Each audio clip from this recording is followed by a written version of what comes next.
This is Emily, and today I'll be walking you through her lash lift. So her natural lashes are very straight, but they are long, so we decided to do a lash lift.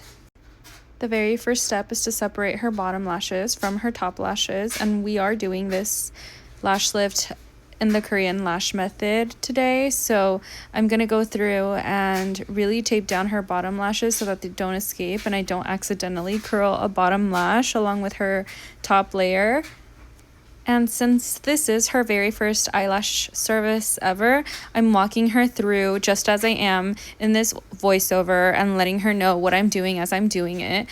So here I am trying to figure out which rod would fit her lashes best. Since her lashes are straight, I've decided to do a size L rod and a C curl, but I do have so many to choose from. I just like to be sure before I ever place any product on her eye.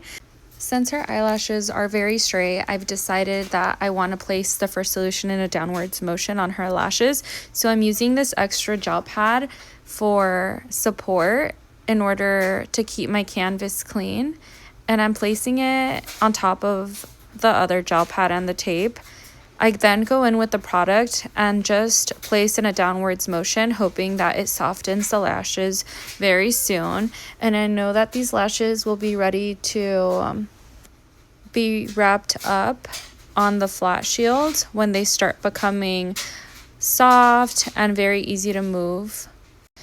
The flat shield always goes on the lid, and sometimes I raise the lid a little bit just so that my surface can be very smooth.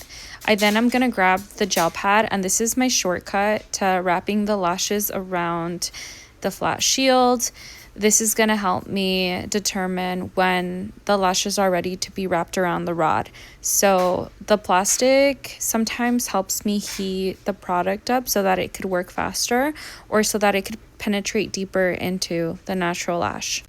After my product is done processing, I place my choice of rod, and I now wrap the lashes around the rod softly and very carefully using no glue for the Korean lash method. When doing this, I want to make sure that nothing is crisscrossed and that I'm being very careful so that all of the lashes wrapped around the rod are facing a direction that I want them to face when I remove them from the rod. So we want them to all be single and facing an upwards motion and not crisscrossed at all. And after my solution 2 processes, I go in with the ink and tint her natural lashes, because sometimes during process number 1 and 2, the lashes lose a little bit of color, so I always recommend brunettes to tint as well. Removing the tint is something I feel like I always have to do carefully just because it's very slimy and it gets everywhere. Unlike solution 1 and 2, those are a little bit more easy to control.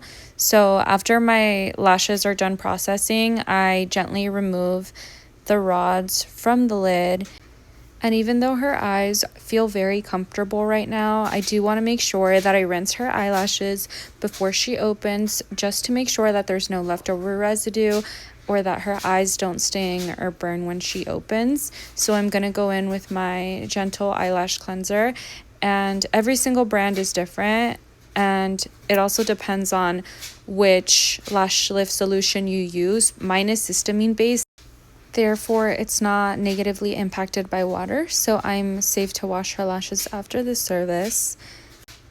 I am going to make sure that I do this a couple times just so that there isn't any residue left over.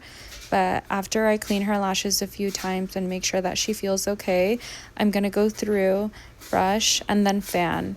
When she's ready, she'll be able to open her eyes and see the result. She was so happy with them. I'll insert her reaction at the end, and I'm so excited for you guys to see. But let me know if you have any questions, and I'll see you on the next one. Oh my goodness. What do you think? They look amazing. I've never not been used to ever seeing myself like this.